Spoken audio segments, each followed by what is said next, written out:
Hey guys, I hope you are well. You are back on the Talkwoods this evening. It's me, Nat Rich, your host. You will recognize that we have Jonathan back with us this evening. Jonathan Halstead, thank you for coming on your 5th show. How are you this evening? I'm very well, thank you, Nat. Thank you for inviting me back on again. No problems. You're becoming a regular. You're my neighbor as well, which helps, which is really good. And then we've got 2 new faces, brand new faces, and I cannot wait to introduce them to you. So we have Patrick Cook, who is awesome. Patrick is somewhere really sunny right now. So we've said if he pisses us off too much, I'm just basically going to, put him off, take him off screen, because I can do that really quickly, you see. It's as quick as this. So if you're gloating, you're off screen. Just so you know. I can take you out like that. Good to know. Good to know. And now I've rechanged the order. There you go. So Patrick is with us. So Patrick found me. Where did you find me? Matchmaker, wasn't it? Yeah, pretty much Tinder, I think. Love it. It was matchmaker.fm, which is a really cool platform for podcasters who want to connect and they want to swap and do different podcasts.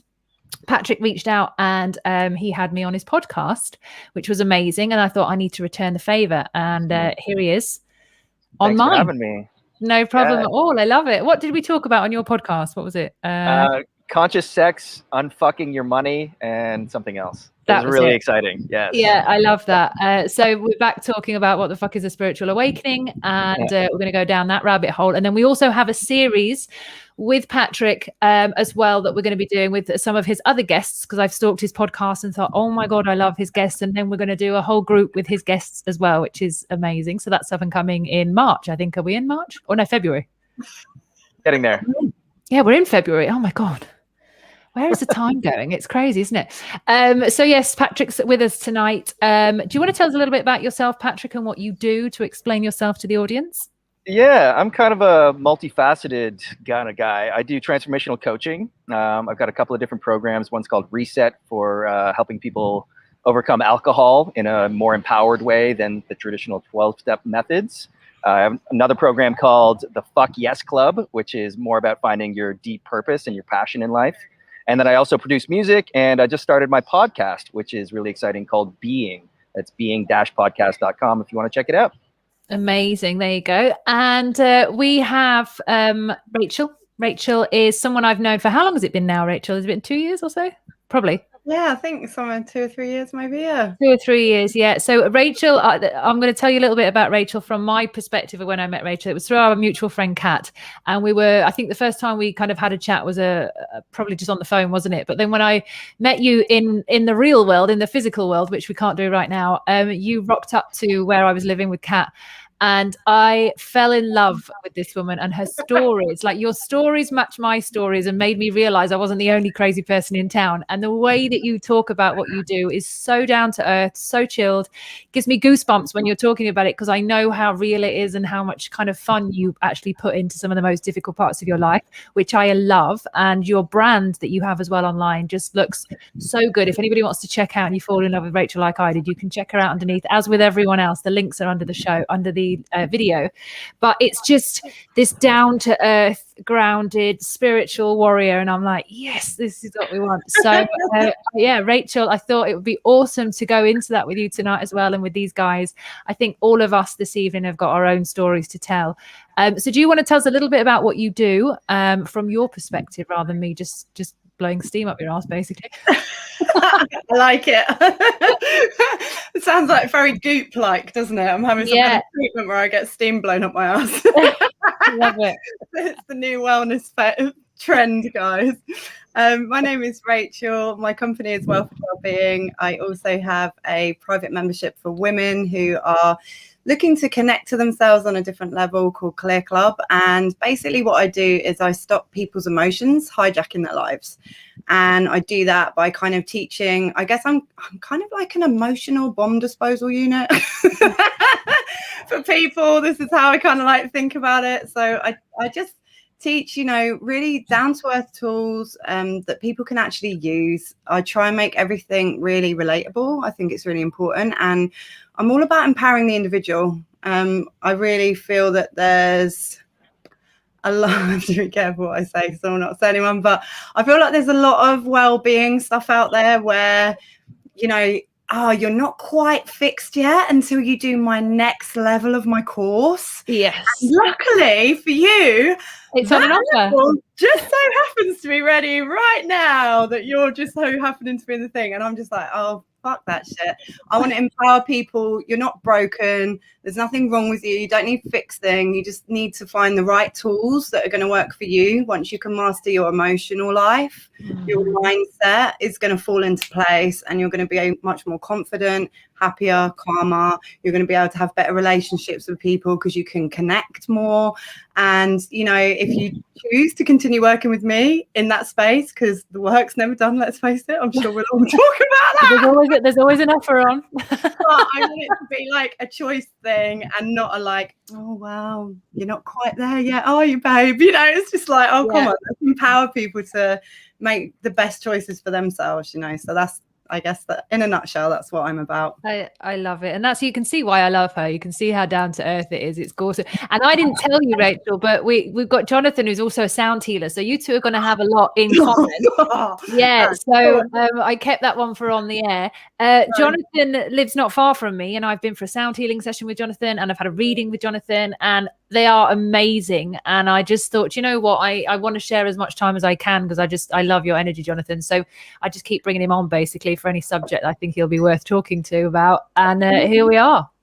Are you doing online sessions through lockdown? For sound healing, not at the moment, Rachel. I am certainly with readings, and I've been keeping quite busy with that, thank goodness, through lockdown. So thank you, Spirit. Yay. Always tuned in and tapped on. But yeah, no, we have a centre. We've got a wellbeing centre, and we've just before this lockdown, because I forget how many lockdowns we've had, by the way. Lockdown number 504, is it, or something? I don't know. Yeah, I think so. It is in York. We had some audio visual equipment installed just before Christmas. We've got a big room at our place, and we hold events there, and psychic evenings, and lots of other things. That's where I do my group sound meditations. So we wanted to kind of try and see if we can zoom things out to the world, you know, and so we put this equipment in, which works very well. And then lockdown came, so we've not really had a chance to use it properly. But one thing I have got set up at the moment is all my sound instruments waiting for me to go in and do a little bit of recording with them. So I'm hoping, thumbs up, fingers crossed, whatever it is, that I'm going to get there and hopefully start broadcasting some sound out to the world. Because you know what, I'm rubbish with, you know, all these days that we have through the year. You know, like something day. Well, apparently it's Sound Healing Day on. It is on February the 14th. Jonathan Goldman's kind of running a load of things, yeah? Yeah, it is indeed. So it's World Sound Healing Day. Yeah, so it's on Valentine's Day. So I had Jonathan Goldman on. I don't know if you saw, Rachel. I had Jonathan Goldman on and his wife Andy twice actually. Those two are awesome, and obviously anybody who doesn't know them at home. So Jonathan Goldman and his wife Andy, they're kind of the grandma and granddad of the world sound healing world, and they are absolutely amazing. They've got so much stuff that they're doing, but they launch. It's almost the 20th year, so it's the 19th year of World Sound Healing Day on the 14th of February. So you can kind of go and check out their website. I forgot what it is. If you type in Jonathan Goldman World Sound Healing Day, it'll come up. I think it's worldsoundhealingsummit.org. I think that might be it. And you can check out where they're doing their stuff and where you can join them online. But it's quite good. And I know, Jonathan, are you going to be joining them online, or are you hosting your own day? I'm just toying with the idea of producing something, you know, because like the 21st, like the solstice, I'd like to be a part of that. And can you imagine all that thought energy that went out on the 21st? And then all that sound healing energy that's going to go out on the 14th. It's just incredible, you know. Yeah. So I want to be a part of that if I can help it. We can figure something out. I've got my first live meditation on Insight Timer. So I've been a teacher on there for a while, but I've actually just been accepted to go live and start doing live shows on there. So I'm going to be doing that on there, which is amazing. So I'm not going to lie. Congratulations. Yeah, thank you. So I'm going to start building more of a community on there. Hopefully I don't get addicted to that like I did Instagram, like we were talking about, Rachel. I'm addicted to Insight Timer. I'm like, God, nah. But I think it seems like a healthier space to be addicted to. Right? I know, it's a healthy addiction. So this evening, as I said, it is about spiritual awakenings and what that actually means, and kind of how we can all kind of show up when such thing happens. So I'm going to ask each of you what a spiritual awakening means to you, and kind of your process and how that goes. If you can keep it quite short, because I've got lots of questions flying around in my head, but we'll start with you, Patrick. What was a spiritual awakening for you? What does that mean for you? And if you can go into that a little bit more, that'd be great. Yes. So when I first noticed that was the topic of this discussion, and I said to myself, what is a spiritual awakening? I have no idea, was my first answer. and that's a truthful answer. I think it's very subjective and it's different for everybody. So the next question is, what does it mean for me, or what has happened in my experience? And for me, there was this innate feeling in me from childhood that something was amiss, and I was raised Catholic. And so I started asking questions in my early years, and there was a sort of decoupling between what I felt intuitively and what I was witnessing in reality, or what I was being taught by the establishment. And that sort of that chasm seemed to grow as I aged, and the way I would deal with it was just through alcohol. Alcohol was my primary numbing agent, as you do as Irish Catholics in most of the world, frankly. And so that trend sort of continued, into adult life. I had always been sort of seeking externally. I was always like a voracious learner. I traveled the world. I always wanted more knowledge, more figuring out what was going on the outside, because it didn't make sense to me. And that whole time I was kind of ignoring what was going on the inside. And I think that decoupling reaches a breaking point in people where they're just like, okay, this cannot continue. And either they have a breakthrough or a breakdown. And typically they happen at the same time. Yeah, both. Some call it a spiritual awakening. Some call it dark night of the soul. There's many titles to it. But for me, I just reached a point where the alcohol was taking control of my life. There was negative impacts on every level, physically, emotionally, financially. And I knew it couldn't continue. And that forced me to look inward. And that was the moment when everything started to shift for me. And that was sort of and it wasn't momentary. It happened over time. It wasn't just like I saw the light. It was like, okay, there's a knowing here that I'm ignoring something. And over time, it just got to a point where like, I can't ignore this anymore. I love that. Yeah. So that's basically what spiritual awakening felt like to me. Yeah, amazing. And so you covered so much then. It was so quick as well. I didn't expect you to be that quick. Jonathan, do you want to go for it? What was a spiritual awakening for you, and how would you define that term? Yeah. Oh, God. Be quick. You said be quick. I don't think it can be quick. Now, it's taken me 27 years to get to this point. How do I confine all that into a few seconds? No, very, very briefly. My awakening came very quickly. You may know my story now. I probably told you. I'd literally tell everybody, but it would be taking forever. It happened in a spiritualist church. Very much like Patrick, I was brought up in a very religious environment. At one point in my life, my parents became Jehovah's Witnesses. Therefore, me and my brother did. That kind of always left a little bit of residue in terms of asking questions about religion, because they came out of it after only a few years. But that really set me on a mindset of studying the Bible, and some things worked and some things didn't work for me. And I could never really kind of just gel with that, But through the passing of my mother-in-law, my wife asked me if I could take her to a spiritualist church, which I did. And within a matter of months, I received a message from a medium saying, by the way, you're going to be up here working with them. And this lady did that with a thumb. And I actually thought she meant that I was going to die, go to spirit, and then be working from the spirit world. Yeah. That is actual fact. It's like, I'm thinking, oh my God, it's like, I'm going to die. How, when, how? And anyway, the lady who ran the church the week later said, Jonathan, you silly Billy, she didn't mean you're going to die. She meant you're going to become a medium. So I did, and I think I did this on your last one of your shows now, when I did the whatever symbol. Yeah. And it's like, oh, right, okay, and I just got on with my life. And within about 2 or 3 months after that, we were sitting in a church. The medium, the speaker, didn't turn up that evening. So the lady who ran the church said, oh, you're all going to give a message tonight. And I looked at my wife and she looked at me, and we kind of went, you know, like that. And so it all went very quiet in the church. And then I got this little tickling sensation in my right ear, and I got this voice that told me a name. And I whispered to my wife, I said, I've got a name. I went, I got a name.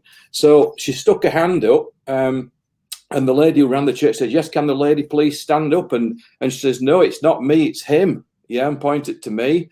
And in that very split-second moment, I was trying to think of every single possible excuse not to stand up and make myself look a real idiot. And it was like, I'll never forget this. This was my spiritual awakening. Something grabbed hold of my collar and lifted me up out of my chair, and I was on my feet giving this information about some guy who had a woodworking shed and all this, and I was even playing in wood, you know, with my hands. I was doing the actual movements, you know, and it's like, oh, and from that point onwards, that's how I got into this. Realizing at that point, if I'm going to condense it down at all, is realizing there's so much more to life than what we see in physical reality. Yeah, that's it for me. I hope it wasn't too long. No, it was absolutely fine. Just to let you know, I have put on mute for Patrick, just because there's people in the background talking, Patrick, not because I don't no problem. say anything, so I just put it on. I'm just telling it off. But no, thank you so much for that, Jonathan. I had heard it before, but obviously those of you who haven't. And when you first told it me, I was like, goosebumps. I sat there thinking, oh, I know exactly how you feel. So yeah, that happens to a lot of people when they are in a situation and it just happens through them rather than by them. And you're like, oh, okay, this is what I do now. So it can be quite strange. And we've got a cat. We always have a cat coming to talk to us at some point. Yeah. Someone's always got something flowing across the screen. So the cat loves the conversation. So Rachel, I'm going to take you. I don't know if you'll put yourself on mute, but if you, yeah, you go. Can you let me know kind of when your spiritual awakening was? Because I remember you telling me a kind of a story of when it was and kind of what that was for you as well, because that was quite interesting. It's quite strange, really, because I felt the same as Patrick. Like when I was thinking about it, I was like, oh God, I feel like I've had multiple now. I feel like it comes in waves. Do you know what I mean? Like, I think really looking back, you know, when I was a really young child, there was quite a funny story. My parents were going to buy a house. I don't know how old I was, like toddler, you know, like 3 or something like that, I think, maybe 4 years old. And my parents were going to buy a house, and we all went to the house, and my brother and my sister like ran in. It was like a really nice house. It had this big garden and everything. So my brother and my sister, you know, sort of like ran in. My sister was a bit older than me. My brother was a little bit younger than me. And, you know, it's like, oh, go find your bedroom, you know, or whatever. And I was just stood at the door like, nah. And my parents were like, come on. And I'm like, nah. And I refused to go in the house. I just wouldn't go in there. And they're like, why won't you come in? And I just kept going, it's dark. It's dark in there. And I wouldn't go in. And my mum said it freaked them out so much they then didn't buy the house. And there's like loads of other weird little stories like that of like me being this kind of slightly strange kid, you know, talking to people that weren't there and like, you know, that kind of thing. But I think similarly to everyone, as you get older, you kind of like talk yourself out of things, and, you know, you self-medicate, alcohol, you know, or whatever. And so, yeah, I guess really there's been so many different points. And even now, my problem with spirit, sorry, not that I've got a problem with you, is I'm such a skeptic. I am such an absolute skeptic. And so even though like when I had my major breakdown, so I guess probably my biggest awakening was in 2014, I had a really severe breakdown, to the point of, you know, I couldn't work for a year. I was medicated on, I think, 4, maybe 5 different types of medication. I was begging my mum not to section me. You know, this is the kind of level of how bad my mind had deteriorated. I was diagnosed with depression, anxiety, and later on in therapy, PTSD. And at that point, I was hearing a lot of voices. And I thought I potentially had like schizophrenia or, you know, some kind of really severe mental health issue, because I kept hearing like names and information and all this stuff was coming through, and I was trying to explain it to people, but I didn't know how to explain it. And I was like, oh, it was almost like do you know in the 80s they used to have those things called Rolodexes? Like, for anyone who's like young, you're going to have no idea what this is. You're going to be like, what? Because you've got mobile phones. But in the 80s, there used to be these things called Rolodex, and it was like a round thing that everyone kept their names and addresses of people on, and you could like spin it and it would spin. And it was like this in my head of information. And I didn't know where it was coming from or how it was coming through. And it was petrifying. I'm not going to lie. It was terrifying. Until one day I told somebody and they went, oh, you're a channel. Like cash. Casual. Yeah. Channel. I was like, what's a channel? And they're like, oh, it's just like people from other realms. And I was like, oh God, come on, guys. Like, I'm already losing my mind. I don't need you like telling me that I really am like cuckoo now, you know. But I blocked it out. I didn't like it. So I told them all to go away. And then, to be honest, I'm sort of like trying to get them to come back a little bit now. I went to Reiki and energy healing and started having really bizarre experiences of like, you know, saying to somebody, does this name mean something to you? And then it ends up that and saying, giving them a message, and then it turning out to be like their grandmother or a sibling or somebody that they had been close with who was no longer living, and that really freaked me out. And then there was times when I would just know things about people. So, you know, I would just know that someone was pregnant and what kind of child they were going to have, even though they were like, you know, I felt really bad. My friends, I knew that she was having a boy, and they didn't know. They didn't want to know. And I kept saying he when we were talking about the baby, and they're like, we don't know yet. And I was like, oh yeah. And she's got a little boy now, you know. And it's just all these kind of things where I'm like, how am I getting this information? Where is it coming from? Yeah. And so I guess still I don't understand it. But there's things out there that we, you know, and I think we're kind of ignorant, man. We know that our senses are so limited. You know, we know that we can't hear certain frequencies. We know that we can't see infrared light, for example, or, you know, the full spectrum of light. We can't see it with our eyes. We know that, you know, there's certain times where if somebody was to kind of stroke your skin really gently with something, you probably wouldn't feel it. And so there's all these, we just put everything into this like box of what we can see and sense and hear and touch and taste is reality, and anything outside of that isn't. And I just think it's a little bit ignorant really to not think that there's other things out there. And if there's so many people that are doing this, and, you know, the CIA and whatever are like training people in remote viewing and spending all this money on it, but apparently it's all like made up. It's like, come on, there's something there. There definitely is something there. And it's, you know, I love when you mentioned the remote viewing stuff. So I talk about this quite a lot, and people are like, what's that? And I'm fascinated with it, and I've read loads of books on it. And, you know, remote viewing is the capabilities of being able to see a certain location or certain objects within a location from really far away. And the best example of this is Edgar Cayce, who's a really amazing, famous, dead now, unfortunately, medium. And Edgar Cayce actually did a remote viewing session. He was employed, I think it was by the US government. I can't remember exactly who, but all of his records of his readings are all have been kept in his, there's kind of a lock and a vault of everything that he ever read back in the day. And he used to go into a trance, and he would come out with these readings. He couldn't remember what he'd said, but during the trance, he'd come out with numbers for lotteries, for races, for the stock market, all kinds of stuff. And he was used and abused quite a lot for his knowledge, because he didn't know what state he'd go into, but all of his information was accurate. And he was asked about Saturn, the planet, and he said that there would be two extra rings found on Saturn. And they basically said he was, because obviously Saturn you can't see, even though they knew he was good at remote viewing and he could look at different places in the world. They stopped using him after that period of time, if I remember the story correctly, because they said it was his talent had gone. But actually a couple of years later, they actually found out by looking through looking through it, and they'd actually seen that there was two extra rings on Saturn, and that his was so accurate. His explanation of exactly what they meant was so accurate. But after that time, unfortunately, he died. So they couldn't get him back to bring him in to kind of know this information. But it's, you know, a lot of people would say that that's crazy, but they pay people and they train people in this for specific jobs in the CIA and throughout all of the governments throughout the world. And they use specialists who usually aren't very imaginative people, because the more imagination you have, the less you are able to do remote viewing. You can still do it, but your imagination gets in the way. So it's people who don't have the ability to imagine too much, where they kind of get into a certain state. They can go onto the other side of the world in their mind, and they can given coordinates. They could come back with pictures. They can come back with understandings of what's going on, what's being built, what color clothing someone's wearing, what's going on underground.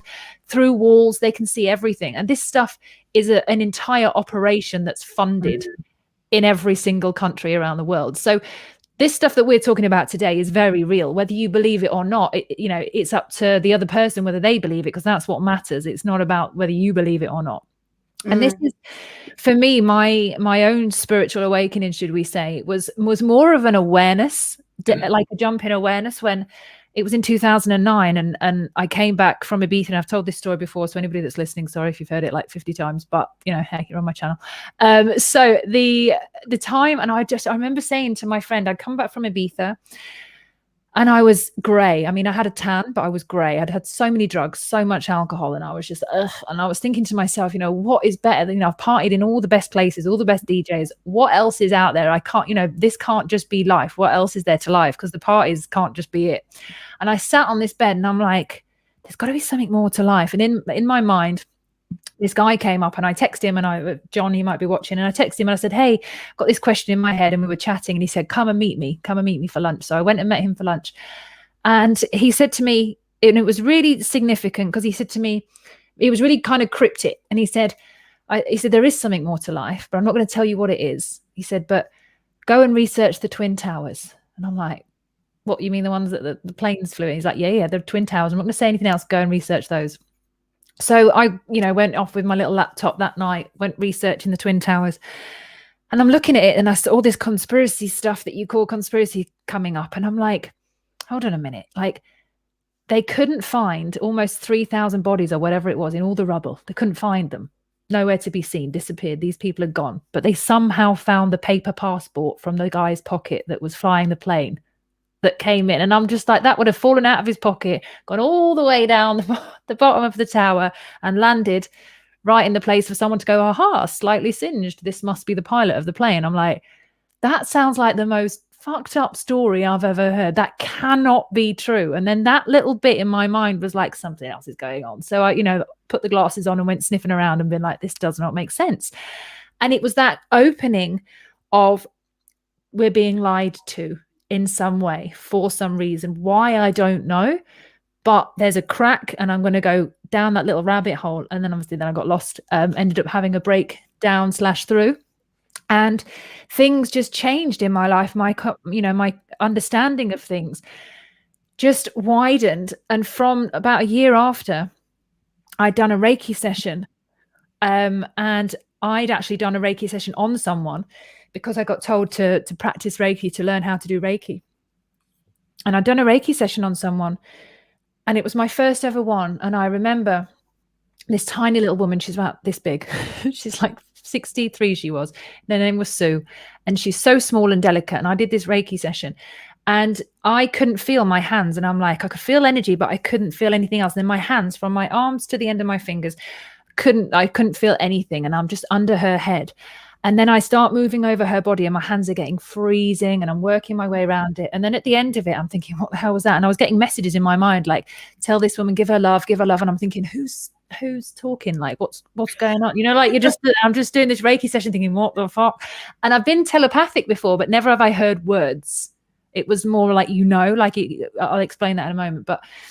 And I got these messages through. And then afterwards, this woman sat up, and she's crying her eyes out. And I'm like, oh my God, she's 63. I'm making her cry. What have I done? What have I done? And I'm panicking. And she's just like, what do you do? And I'm like, I'm starting another company. I was like, I'm starting a water company. And she's like, you're not meant to do that. You're meant to do this. My husband's in the room, and he came through you, and he died 3 months ago. And I'm like, what? And I just, what? And it terrified me. So like you, Rachel, I was like, what the hell? And when I came home that day, I told my dad, and my dad for some reason was like, yeah, it kind of sounds normal. I'm like, what? No, it doesn't sound normal. Like some dead person came through. That's not normal. And I came and sat in my room, in the room from here. And I sat on the bed and I just sat there and I was like, what the, which is hence why I called it What the Fuck is a Spiritual Awakening? I was like, what the fuck? And then someone sat next to me on my bed and I'm looking and there's no one there. And I could feel it go down and I'm like, and I literally in my mind was this guy saying, hi, I'm here to talk to you. He's like, don't panic. He said, I'm her husband. I need you to write her a letter for me. And I'm just like, and he's like, you can do it in your own time. And I'm like, so I literally got my little iPad out and start typing, and he's telling me this information to tell her to pass on this letter. And I sent it to her afterwards. And the thing is, he was an artist, and he was an artist in the 60s. And these two were at it. They were like swinging and all sorts.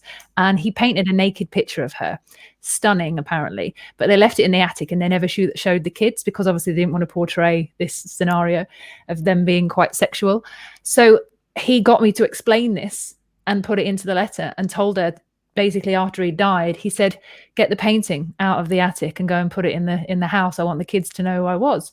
And I was just like, oh, so I'm doing this, sending it across. And I sent it to her and she got back to me and she was just like, wow. She was like, I never thought he'd come through and say that. And so she took the picture out of the attic and put it in for the kids to see. And I would never have known that. So for me, that was a massive confirmation, but it got too much for me. So I said, no, I've got to stop this. And I stopped it and I asked and I said, please, I can't deal with this. I kept getting 3 or 4 people in after that had died, wanted messages passing on. And I'm like, oh, can't do this. So for me, I'm like you now, Rachel, with wanting to kind of bring it back in a little bit more. I'd like them to come back in a way, but at the same time, it was so much and so intense. And that's what it can do. It can really scare you because it's asking you to expand your mind into a place that they don't teach you at school. And it's quite intense. And there's so much there to learn as well about, you know, the different ways that can happen, because there's 3 types of kind of clairvoyancy, should we say. So clairvoyancy is about seeing things. Clairaudient is where you hear things, and clairsentient is where you know. And I'm clairsentient. So I would know things and then I'd be like, how do I know things? And people say, how do you know? And I'm like, I don't know, I do. But, you know, you sound really arrogant, but I just know. I could put my money on it. I know, but you don't know how you know. So it's quite difficult to be able to, you know, convince myself as well. But there's lots of different ways to wake up. And these are just our scenarios that we're talking about today. But we've had a really good question in from Bill, who's one of the other guys that I have on, who's a porn addiction specialist, an awesome guy.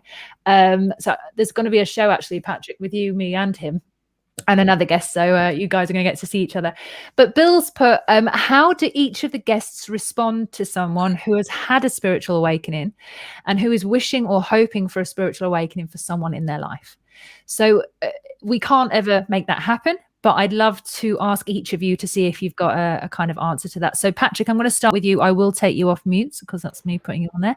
So what would you say to somebody that's hoping for a spiritual awakening from someone else? Yeah, well, first I just want to say, listening to all of your stories, which are remarkable and fascinating, but I've never had that sort of out of body or that sort of medium connection with the other world. So I just want to say that a spiritual awakening doesn't have to be that. It can be that, but it doesn't have to be. Yeah. And because my spiritual awakening is far more grounded, far more personal.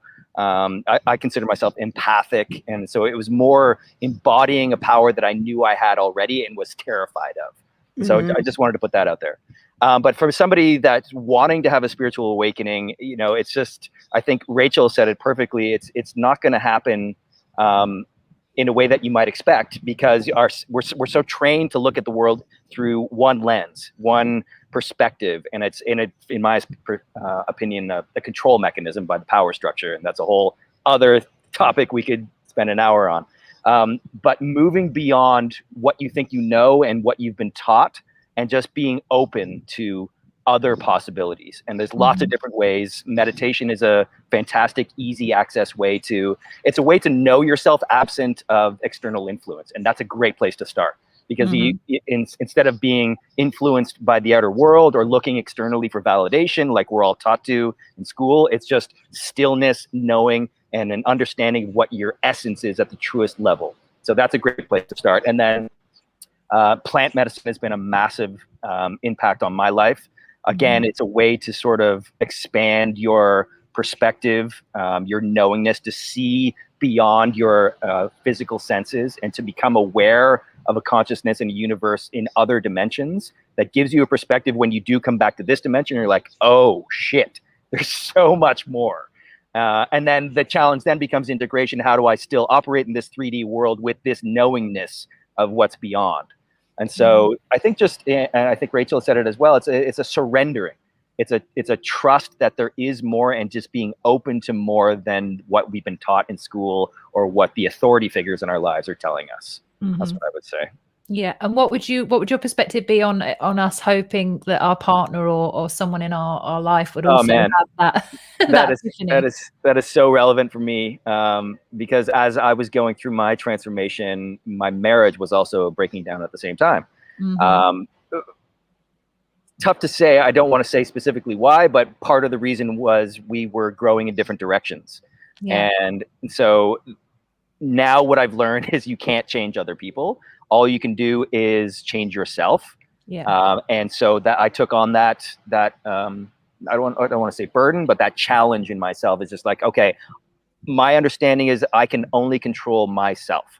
And so what I do, how I respond, how I show up in the world is all under my control. Everything else I can't do anything about. So if there's somebody I love who I want to change, the best I can do is be a role model. The best I can do is hold space for them. The best I can do is just be loving and compassionate for whatever they're going through. You can't force anybody to do something they're not ready to do for themselves. But you can be a role model and show up in the way that you want to be in the world. And that's the best you can do. Yeah, I love that. That's so spot on. Thank you. I'm going to chuck it over to Jonathan next, because you actually have a beautiful connection and your partner has woken up and you've kind of done this journey together. So I'd love to kind of know what you think about that question. Yeah, it's a very good and pertinent question, particularly for the times, because many readings that I've done through these times have been mainly around that subject of one partner being kind of really switched on and awakened, and the other partner who seems to be the exact opposite. And I've got to say that myself and my wife Anne, we've been very, very lucky to be able to. Well, it's not luck as such; it's actually divine design. I want to call it, because we decided that we're going to do that before we even got to this planet. But it's about. How can I put it? It's that knowing, as you mentioned, Nat. Yeah, it's the knowing. And as Patrick's quite rightly said, is you cannot go and force anybody into an awakening. That's got to come, and it usually comes very subtly. And the more you want to awaken, the less you more than likely will or won't awaken, if you know what I'm saying. Because sometimes the conscious thought, and we call it a psychic block actually in mediumship terms, is if somebody comes to me for a reading and goes, really want my dad to come through, my mum to come through, and that's all they've got on their mind, it actually puts up a block. So what I say to people is I try to get them a little bit more relaxed and say, look, just chill out, imagine that you're at home and just relax and be yourself, and then it all starts to magically begin to work, But it is a difficult one for anybody who's in that position where a partner doesn't show signs of that awakening process or any interest in that. And it's kind of, we've talked about this today actually, about personal responsibility. And if we could give anybody a message right now, it's you are responsible for yourself, okay? There's nobody else in this world who is responsible for you or should think for you or should tell you what to do, okay? But here we are in 2021 with exactly all that going on around us, So be yourself, and Patrick mentioned it, look within, and you can only lead in certain ways by example. You can't go up to someone, and so many times I wanted to do that in the last 12 months, is go up to someone and go, come on, wake up, and you just yeah, give them a good slap. That's right, Patrick, like snap out of it, and but you can't do that. The workings of awakening is subtle and beautiful. And as much as we would want that for a partner, we can only just send that loving energy out to them in the hope that that will be. It depends. So where do we go, honestly? If you believe in life path, which is very much where I come from, and life path and choosing a life, then that awakening might not actually be in that person's lifetime, in this lifetime, sorry. Yeah. And we have got to accept that. You know, it's an acceptance thing. And so there's always that eventuality that there's millions of people still waiting in the world to wake up who might actually not have chosen to do that. Yeah. So, you know, we've just got to, as we've said, be ourselves, look within through the meditative practice, and just transmit that love and that divine energy, and just wrap people in it. And you know, we've got to just go with the flow. Yeah, for sure. And that's this beautiful way of looking at it. And something that just triggered within me then, Rachel, just before I come to you, sorry, I was just going to interrupt to take my bit. We don't always, in order to have a partnership, the other person doesn't always have to wake up. If you are within yourself, if you're dealing with your own personal responsibility, you're willing to be truthful, and you understand unconditional love, that's universal. You don't have to have a prerequisite. Nobody has to have been, you know, awake for you to be able to have those principles and be living by them in your life. So it's about actually having the compassion and the patience, which are, you know, the compassion, patience and discipline and the trust. That is enough for you to be able to, you know, maintain a beautiful connection with someone. It doesn't necessarily have to be a spiritual, divine, or loving, trippy, hippie relationship. It can just be a beautiful, intimate connection between humans that don't necessarily have to be awake in order to do that, which just came to me as you were saying it. And then I wanted to be very clear on that. So Rachel, what would your response be to that question? And just for anybody else that's just joined us, I'm just going to repeat the question to you before you answer it. So Bill said, how do each of the guests respond to someone who has had a spiritual awakening and is wishing or hoping for someone else to have a spiritual awakening within their lives? Massively echo what all three of you have said, actually. So I guess just to add to that, I look at every single relationship in my life as, I only just ever look at it two things. They're either a mirror or a teacher. And when they're mirroring things about you that you like about yourself, you're like, wow, this person's so cool. They're so interesting. They're so beautiful. They're just so great. And when they like mirror your shadow side, or the side that maybe you're like, I don't know, a part of self that maybe just needs a little extra love or whatever, however you want to look at it, you're like, man, this person's annoying. There's something wrong with them. They need fixing. And you like project everything like onto the other person, or they're teaching you something. And I think massively echoing what the other guys have said, I have this thing within Welford Wellbeing that I've started teaching called the Welford Way. And the Welford Way is a 3-step process. It's ABC, keep it simple.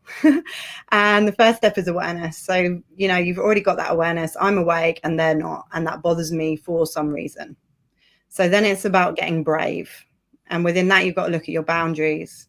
You need to take radical responsibility for yourself. You need to accept what you can change and what you can't change.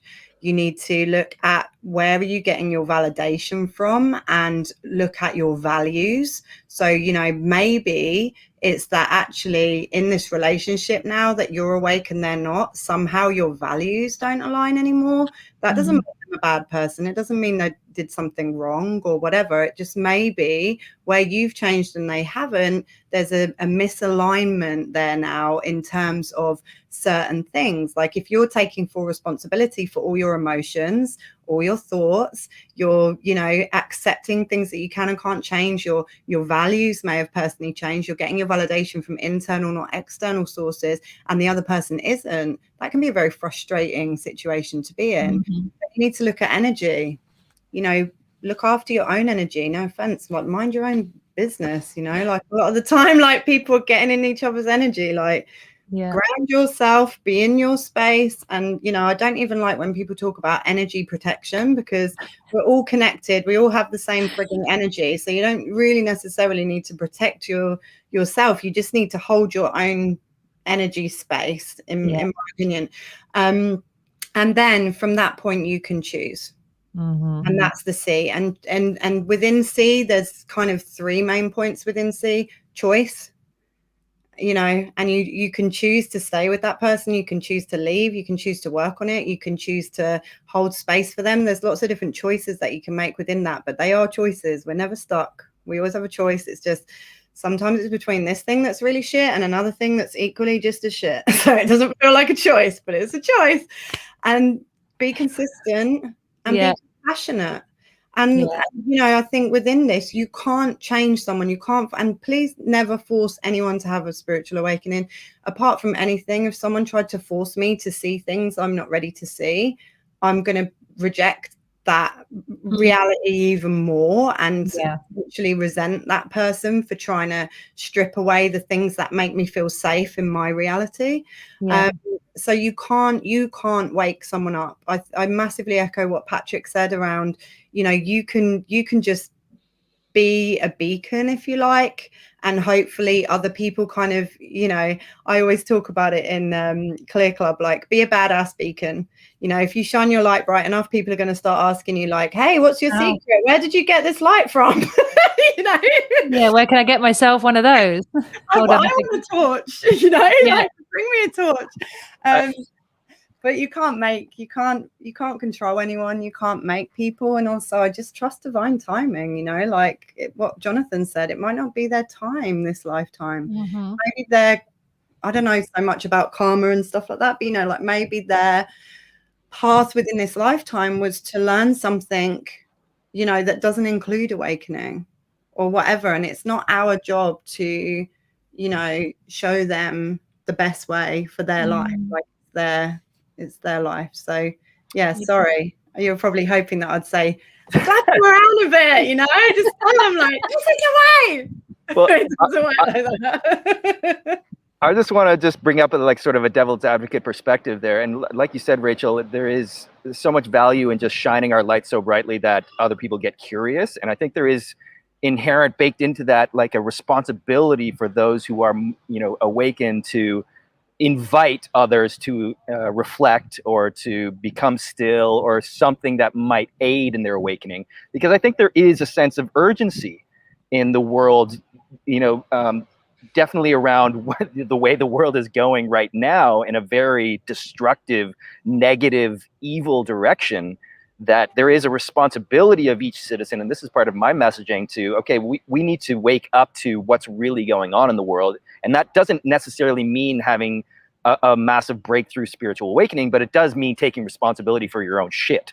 It does mean not projecting your trauma and your programming onto the rest of the world, making shit worse, right? And so there is a sense of responsibility, I think, in, you know, for us to invite other people through sharing our experiences, through invitation, through shining our light, by being a role model, yes, but also it's like, hey, listen, you know, and this is just, you can't force people to do it, but part of my messaging, part of my purpose is to show up in places that are visible so people say, oh shit, you know, maybe I haven't been looking at my own stuff. Maybe I haven't been taking responsibility, you know? And so it's not just, okay, I'm awakened, I'm going to go sit on the beach and just like live in my little bliss world. No, you have to do the work to continue developing yourself, but also encourage or invite other people to join you. Does that make sense? Yeah, I totally agree. Do you know what? Go on. Go for it, and then I'm gonna mention something. But I don't agree, because I think our responsibility is only to ourselves, and that actually, when you start to go into that space, you're also starting to come into the space of control, and like, well, you guys need to come up to where we are. Like, I don't know. Like, I'm not saying that's how you think at all. Like, so I realized how that just came out. Then I should have probably rephrased that sentence a little bit. I didn't mean that. Like, no, go for it.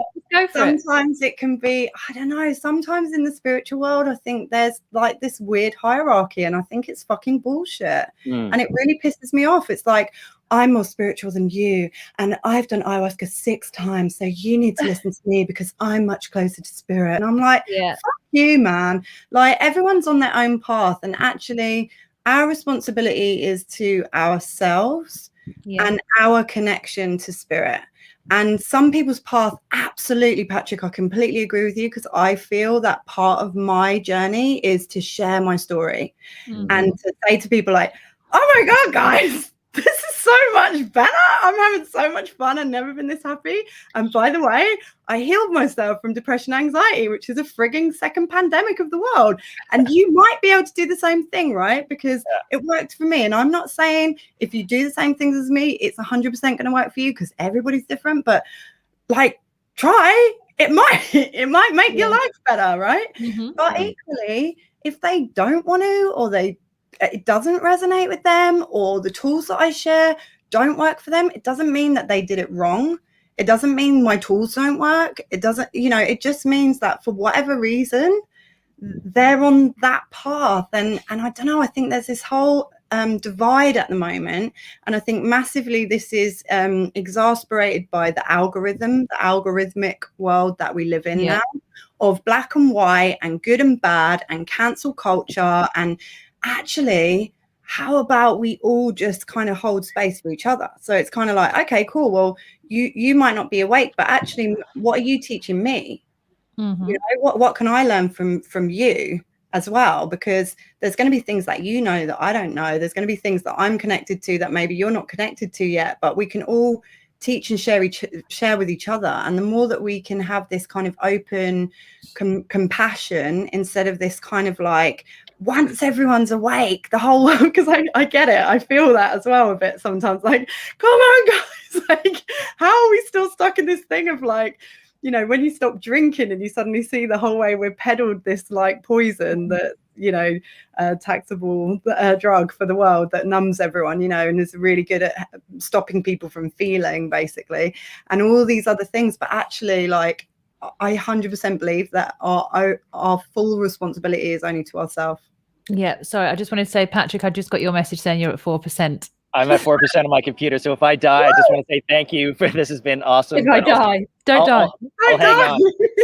Yeah. I'll hang on. If you die, we'll get Jonathan to bring you through. Just talk to you from the other side, Patrick. Yeah. Exactly. I just want to say, just before you do go, if you can hold on, if the battery allows it. So there's something that I learned some while ago through my own life and through my own understanding. And I do not mean, when I say this, I do not mean this as in hierarchy. Okay, so Rachel, I'm just going to let you know.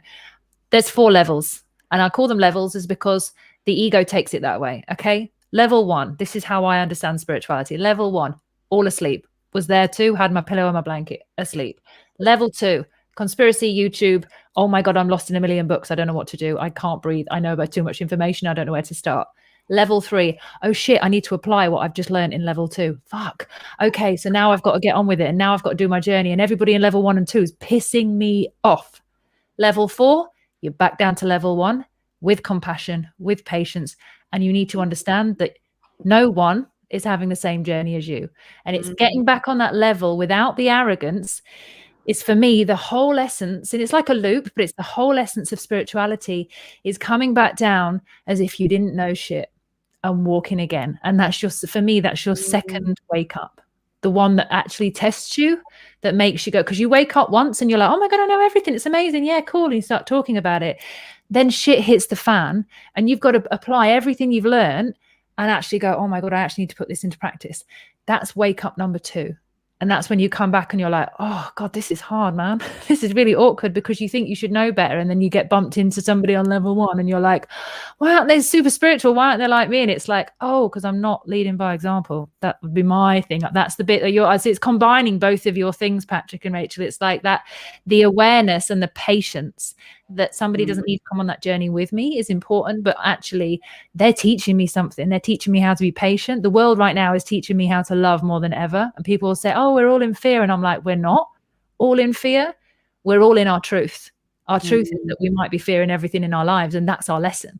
Doesn't mean we're always going to be in fear. It just, we're actually in our truth at the moment. And if life's going to shit right now, that's your truth. You got to deal with it.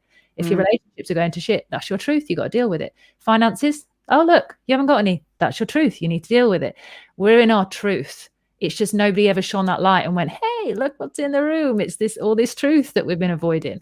So for me, it's just about bringing that in together. And I hate doing the levels, but I see it. That's the only way I can kind of describe it, where people get it. And I'm like, there's no arrogance in that. because you have to come back down, and you'll make mistakes back down in level 1 because these motherfuckers are going to test you, and you're going to be like, oh my God, I need to love you now, even though you're really annoying me. It's like, that's your test. This is like your biggest test ground. Level 1 is asleep, and oh my God, I'm still here and I need to get on with my life, because it's not all about conspiracies. This is the big illusion that we go into, which is, they're great rabbit holes to go down, don't get me wrong.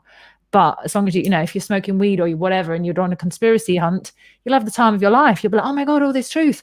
But then you try and integrate back into society and you're like, fuck, that's really difficult, because you now know too much stuff, and you want to tell everyone, and not everybody wants to listen. So it's really tricky to kind of go through that, and and just kind of embody the balance as well, and the speaking from a passion there. So Patrick, what's the percentage that you're on? I don't know if you can. Oh, is he gone? Oh. I think 0 by the looks of it, Nat. Oh. I love that. He's literally like zoomed out. I don't know if he's frozen. He's just. I wish we could all like teleport to Costa Rica and. Just I know, right? Wouldn't it be amazing? I'm literally. I'm just going to leave him there because he looks really pretty and in a zone of peace right there. It looks like he's. How does that happen? You know, normally when you get frozen on a thing, it's like. Looks perfect. I know, he just looks zen. He's achieved nirvana there. Look at his face. This is what a spiritual awakening looks like, people. It's that. It's the zen. I'm on your show, Nat. Yeah, right. I absolutely love that. Achieving zen on the Talkwards. Love it. Does that make sense to you when I was saying the levels and stuff? Can you understand that there's this kind of like personal responsibility is coming back down and being like, oh, now I need to exist and not try and manipulate everyone else into what I think I know, because that's the illusion. That bit is so tricky and it's so painful. It's really exhausting trying to get someone to trying to convince someone, isn't it? Of what you're thinking. It's a waste of time, really. It's a waste of energy. Yeah. Totally. You're one thing that you've described there, Nat, is very interesting, because I have a once a month reading normally with a guy who's not a reading, and we don't talk to Auntie Annie and Uncle Bob in spirit. We talk to higher frequencies, and it's all really about finding out how it works, you know, pushing the boundaries really of how far we can go in our consciousness while we're here on Earth. And I may have mentioned this before, and forgive me if I keep repeating things, but I do, mainly because I'm kind of knocking on a bit, so I'm no longer a compendium of information that I can regurgitate. I used to be at one time, but I tend to go on feelings these days, more feelings, more the empathy and the sentience. But what I want to say is, you've hit on something, and you talk about the hierarchies and the structures and all this stuff. There really are kind of that is one level of thinking, that everything is in hierarchy, but the flow of energy is eternal, it's constant. And the best thing I can image or symbol I can use to define that is the symbol or the picture of the torus, the toroidal field. The toroidal field, yes. Yeah, exactly. And it's a constant flow of energy, and we kind of coming to the conclusion now, like that as well, just to like the eternity symbol, and we're coming to the conclusion that we all attain total divinity at some point. If we look at a timeline or a linear timeline of, we remove ourselves from the physical body and then go back into the light body, into the spirit body, then we're on this journey then of ascension, and it's just a constant ascension, and you keep kind of going up and up and up in this toroidal field. And then there's some point where you actually become God, okay? And then God decides for itself that, I'm going to go and do that all again. Only this time I've got a little bit more knowledge about what I'm going to do next time, yeah? Yeah. And if we look at life, that's really how life seems to work, It's like if we look at multiple lives or the possibilities of what we can do, then it's this constant toroidal field of energy, there's total cycle of energy just going on all the time. There's no end to it. There's no beginning to it. There's no end to it. It's absolutely perfect. And, you know, I think I put the comments on and somebody asked a question. Sorry, I hope you don't mind me. All right, no, go for it. It said something about finding heaven. It's gone now. Oh, you know what? I could see it about 2 minutes ago. Spiritual awakening should be reaching heaven on earth. Yeah, and I just want to say to that, heaven is on earth already. Yeah, heaven's not a place to be achieved. It's not a place to go to. It's actually here right now. You know, heaven exists within every single one of us, and when we're in that meditative state, we are in that place. And we're totally free of our bodies, our physical, the illusion of reality. We're totally free of that. And we become more awake and more alive actually through that process of meditation. It doesn't matter what drugs you take. And I've been a bit naughty in the past because I thought that might help me achieve, you know, an ascension, nirvana, call it whatever you want. And then realize that it doesn't, you know. And what it actually is that the message is to go within. And find that within. And once you've found that beautiful space, and we call it the void, and John Lennon wrote about it in Tomorrow Never Knows. When you've been to the void in meditation, you know or feel what it's like to become everything and anything all at once. Yeah? It's incredible, isn't it? Yeah, you can see all three of us when we're thinking about that moment. We're automatically like, yeah, I get it. And you can't live in there, can you? That's the thing. It's not like we're not here being like, oh my God, we've been in it and you haven't. It's just the internal satisfaction that comes from knowing that you are part of everything. It's just, it's an inner answer that you can't get to in an external way. You can take drugs, you can take psilocybin, you can take ayahuasca, you can feel that, but when you do it naturally, because even taking something is an external way of getting there. Absolutely. When you do it naturally by your own sheer discipline and your dedication to being on that mat and in that moment and with yourself, when you achieve that naturally, there's this feeling of connection that stays with you, that's resonant, that I can tune into, that Rachel can now, that Jonathan can now.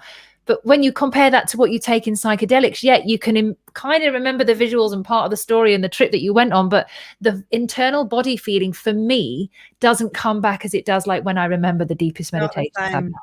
I don't feel that it is. Yeah, I think in my experience as well, that, you know, connection that comes with when you can access that space without anything. Yeah, there's not words for it. I don't think that we have the language to be able to talk about it in the realms that we're in, if that makes sense, because you can kind of explain it and say like, oh well, you know, like when you do a trip, it's kind of like, but there isn't actually I don't know how to describe what that is. And like you say, as soon as someone talks about it and you're transported back to that moment, it's like this real, just complete utter peace, you know. But it's, again, I find it difficult because I'm like, we don't live like monks. We live down here. I love it. And I love it up there, don't get me wrong, but we live down here. And this is my humanness. Go on, Jonathan. I'm just going to jump in just before you say that. This is the one thing that I, in terms of monks and people living on top of a mountain and having this blissed out life, and that's what they get all their epiphanies. If I'm sat on my own for a long enough period of time, I'll get shit too. Anybody can do that, and it's not that they're super special; it's that they're super disciplined. Yes, okay? That's that, and you can be super disciplined in the middle of New York. You can be super disciplined in a mountain. You can be super disciplined in Morrison's, like to make sure you don't pick up anything that you don't need. Discipline is universal. And it's, for me, when you think about monks, yes, they're in Zen state, but you give them credit card bills, a shit boss, 3 kids and a traffic jam. Let's see if they can all adopt this embodiment 24/7, because they too themselves will tell you that we understand the East, we never understand the West. We think we do because we understand how stupid the West make things, because we do make things stupid. Let's be honest, we make things harder than they need to be. But for them, thinking that they're better than us in the West, thinking the East is better than the West because they've reached enlightenment, is actually their shadow side and their ego. Because actually they're judging us for not being like them. So that's them doing their own version of a spiritual journey, their own arrogance and their own understanding. When they come into the West, and many monks have said, you guys make it really hard, huh? You know, like, and it's difficult over here. And they'll tell you that themselves. So it's this thing where you think, oh God, I'm going to be a monk and I'm going to be, you know, do this. And it's like, no, just be a really good being. That's all you need to be, is just a really good being in any postcode, anywhere you are in the world. Just be good at doing you, and showing up to you and being honest with you and showing up to other people and trying not to give your bullshit to anyone else, and you will be okay.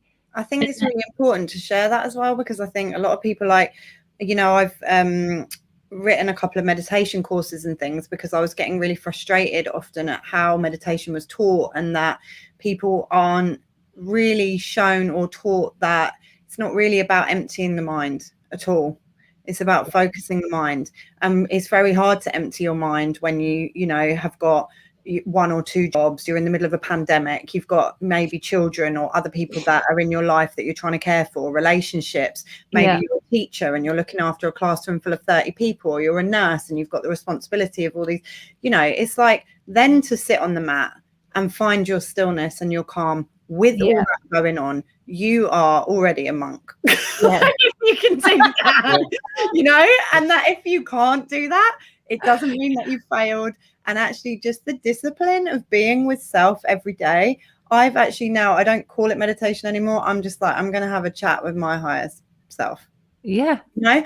And so rather than just kind of like imagining meditation where I've got to shut off my mind and I'm just like, I need to get quiet because I've got to listen to something else. And so my mind chatter is like, you know, like I'm trying to have a conversation with you and someone's talking over me and I'm like, hey, I'm trying to talk to Nat and Jonathan, you know, can you not? And that's my mind chatter. So it's like when I you know, now sit to meditate, it's just like, can you not? We're trying to listen. We're trying to have a conversation with with whoever that is, right? And so when you can look at it in these different ways, it suddenly takes some of that pressure off. Like the chat can stay, but I'm just tuning into the other conversation that's happening, you know, that's maybe a bit quieter than the big loud one that goes, you're rubbish.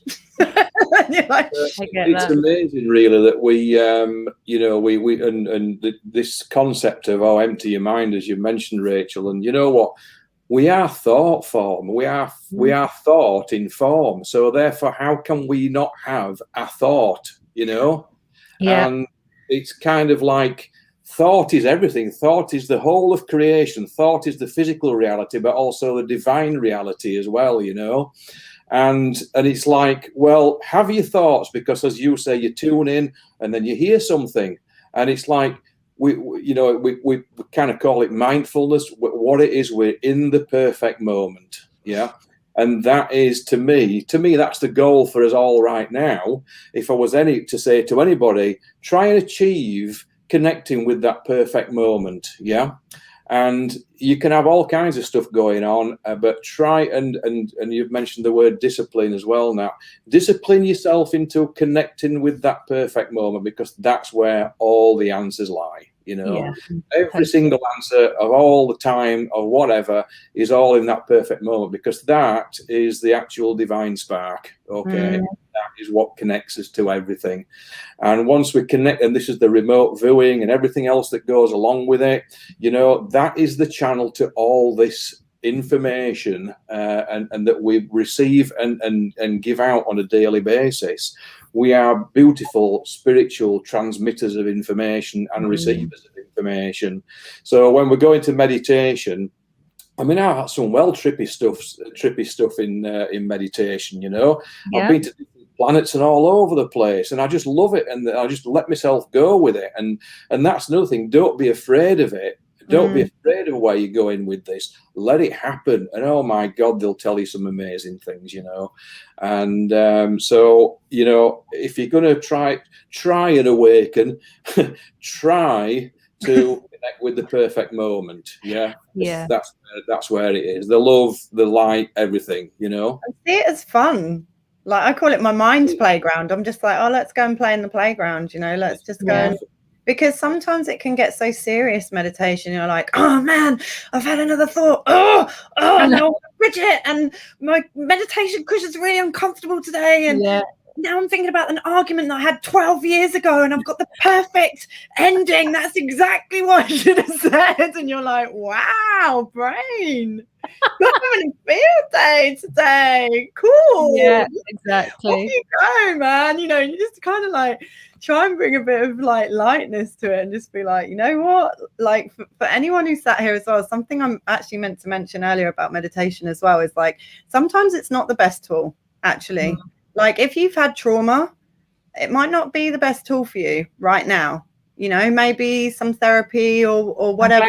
I'm glad you brought this up. Let's go roll with it. If you sit in meditation with trauma, it can re-traumatize you. It can, and I think actually sometimes that's not spoken about as well. And plant medicine and all these other things, although can be super healing, I'm not anti it or anything like that. But it's, for me, everything comes back to like learning to trust yourself. And when you're traumatized, often that is the one thing that you don't have, self-trust, because your nervous system is wired to be like, this is a threat, this is a threat, how about this, everything's a threat, everything's a threat. And if you're going to try and get super, super quiet and you've never felt your feelings before because you've battered them all away with different distractions, whether that's through drugs, alcohol, gambling, shopping, sex, loads of my food was a big one for me, still is sometimes. I can totally get rid of any feeling you want with a big tub of Haagen-Dazs. I know, right? I'm seriously vegan one. It's my new favorite, the coconut one. I mean, we do it, right? We're human.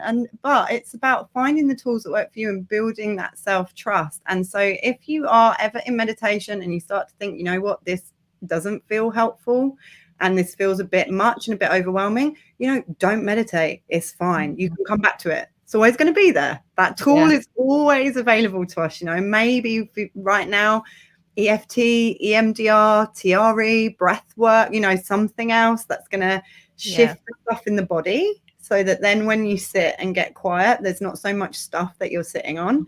Can also be super helpful too. Yeah.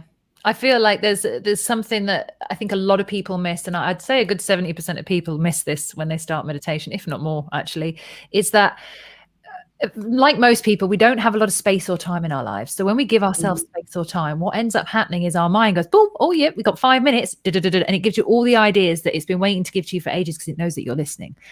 The best way to meditate, if you haven't yet done it, is to sit down with a pen and paper and sit there with no intentions to write anything, but just so you can catch whatever comes. Because when you start emptying your mind on a bit of pen and paper, and you can just jot down the things that is either your shopping or to-do list or things you've got to do, just put the pen back down, write it down, put the pen back down and sit back there again. And then something else will come. So you pick up the pen and start writing again. And all you're doing is getting used to the fact that your mind delivers you thoughts. If you can take these thoughts and write them down, you get to know the process of you're not actually your thoughts. They're coming to you. There's something else that's writing them down. And it's that awareness that you can get. And you're like, oh, and it just becomes a bit of a to-do list. You remember some shit that you haven't done that you're like, oh my God, it can be really helpful. But then you can go back to putting the pen. As soon as you put the pen down, you're like, close your eyes again. And you get to notice that there's a really different feeling between, oh my God, I need to write this down. And oh my God, it's out of my mind.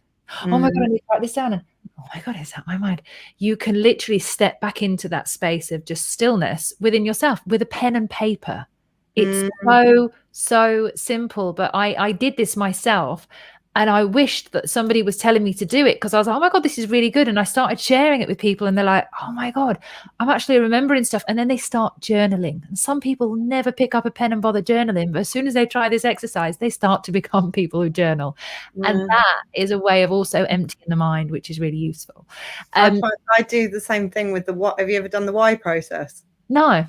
Oh my God, it's so fun. So you just start writing and then you just ask the question why. Oh, sorry. And then Yeah, you watch no, the next thing, and then why, and then the Why? next thing, why, and it's Yeah. so funny to watch where the mind goes.